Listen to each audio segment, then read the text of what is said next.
Let's have a light-hearted look at some of the work culture differences that we have noticed as Brits living and working in the United States. And we've lived and worked in the United Kingdom too. To help us explain these, we are going to be dipping into the Brit Girls Archive. How young and fresh-faced we were at the beginning of our YouTube journey. I think these were about 4 years ago. Yeah. 4 years of YouTube does that to them. Let it be a lesson and a warning to you all. In 1887, Oscar Wilde wrote, "We have really everything in common with America nowadays, except, of course, language. It could be said that the British and Americans are two nations separated by a common language." We certainly know that to be true. There are many work-related terms that are used in the UK that are not used in the US, and vice versa. Indeed, some terms mean the exact opposite. For example, to table something in the US means to delay discussion of it. In the UK, to table something means to put it up for discussion immediately. Here are a few other examples. Roll clip. Thank you so much for doing that report. Oh, my pleasure. Oh, glad you enjoyed it. Well, it's not bad.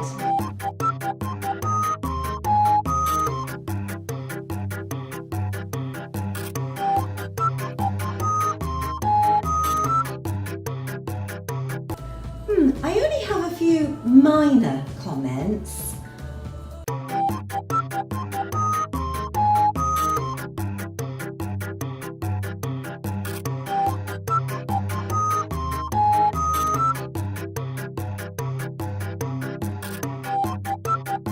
I would suggest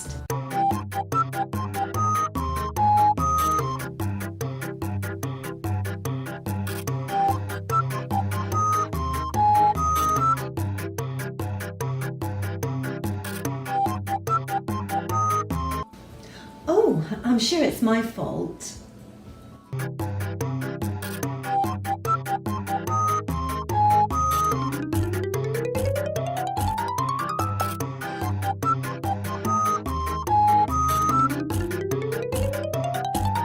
Let's talk about communication style. Studies show that communication in the US is more low context than in the UK. In other words, Americans are more direct in their communication styles. There's much more emphasis on clarity and conciseness, even at the risk of seeming impolite. The Brits, however, not so much. Communication in the UK is more indirect and polite.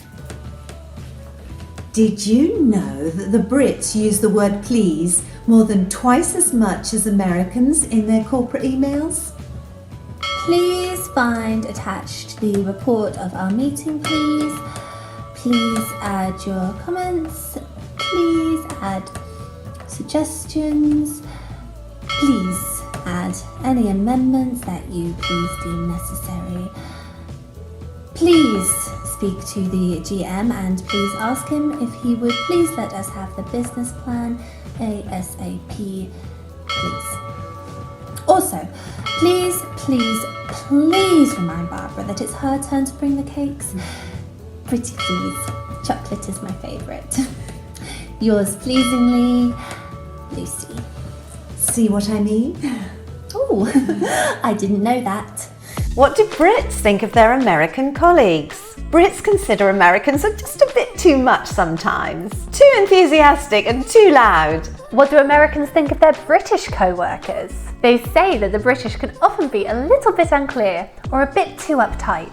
They also say that it takes us a little longer to trust each other and to be able to say that we have a good working relationship. Brits may quietly praise themselves on their love of understatement. However, in the USA, this can be seen as a disadvantage. Failing to show enough enthusiasm and excitement at a job interview, for example, or a colleague's work presentation may come across to Americans as being a bit cold and uninterested. Did you know that the British are generally uneasy about self-promotion? And the award for Best Office Worker in our company is Julie from Accounts. Come on down.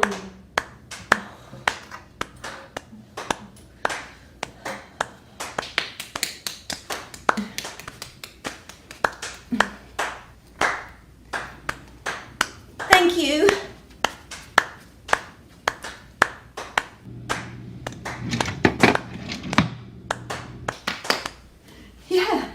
Actually, not so in America. Oh, really? Where making sure your achievements are recognised is a necessary skill. I didn't know that. Yeah, let me show you. And the award for the best office worker is Lucy from our team. Yay! Go girl! Whoop, whoop, whoop, whoop, whoop, whoop, whoop, whoop, whoop, whoop, whoop, whoop.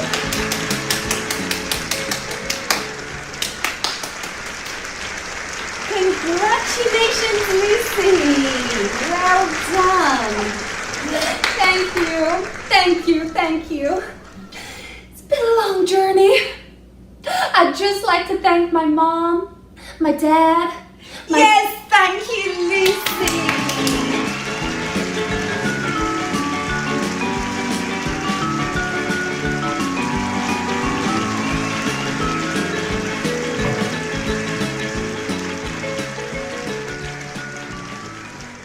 Let's talk about work-life balance.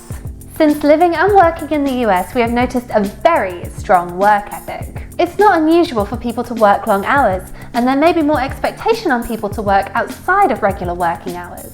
In contrast, the UK places a stronger emphasis on work-life balance. The UK typically has more mandated vacation time. It is often more culturally acceptable for employees to take their allocated vacation days. In the US, there may be a cultural expectation to demonstrate dedication by working long hours, and taking extended vacations can sometimes be viewed less favourably. Brits get at least 28 days of paid leave every working year. Many get 5 to 6 weeks. However, this isn't a legal requirement in the US. Many Americans will only get 10 days of paid leave per year. So the best indicator of work-life balance for each of the countries is where they stand on their childcare policies. A 2021 UNICEF report revealed that of the wealthiest countries, the United States is the only rich country without nationwide paid maternity leave. Shame on you, America. I wasn't ready, sorry. I said Should I do that spontaneously again? Shame on you. Well, I thought it'd be spontaneous, so obviously, you need to warn me before you're spontaneous. I think the audience will probably all like that. It took Mum a long time to get through that first sentence. It's likely that an American parent will only be entitled to 12 weeks of unpaid leave. On the flip side, under statutory law, qualified employees in the UK can take up to 52 weeks of maternity leave. Next, let's talk about networking and socialising. Networking is crucial in the United States. Socialising with colleagues, clients and business contacts is common. Business relationships may extend to a social setting. Networking is also important in the UK. Colleagues will often meet up at the pub for a swift half after work is finished. Did you know that 45% of Brits go to happy hour with their work colleagues at least once a month, while 21% of American employees do the same? Ooh, I didn't know that. Working hours. According to a recent estimate, full-time employees in the UK work an average of 42.7 hours per week. This may seem like a lot, but it's still a lot fewer than the American average of 47 hours per week. Americans and Brits also have a different attitude towards love in the workplace.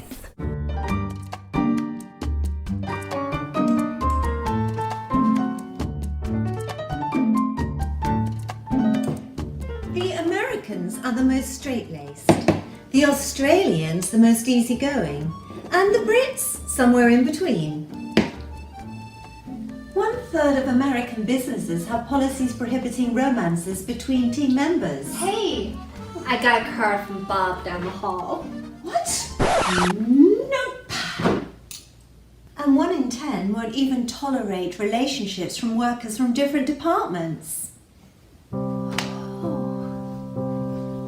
I didn't know that. Bob.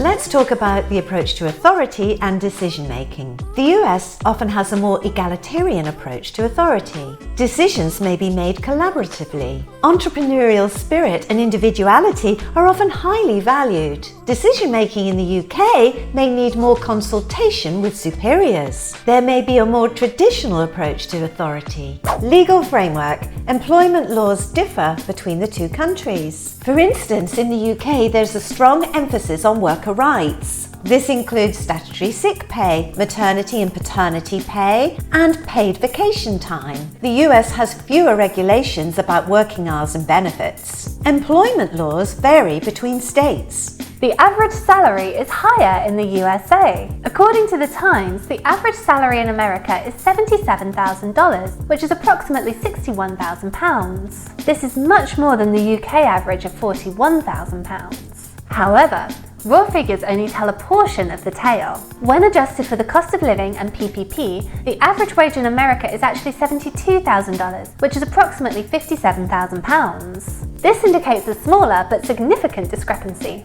Did you know that salaries are generally higher in the USA? But insecurities in the workplace are also greater. You're fired. To see us out, here's a fun work fact. Did you know that the average office chair with wheels travels around 8 miles a year?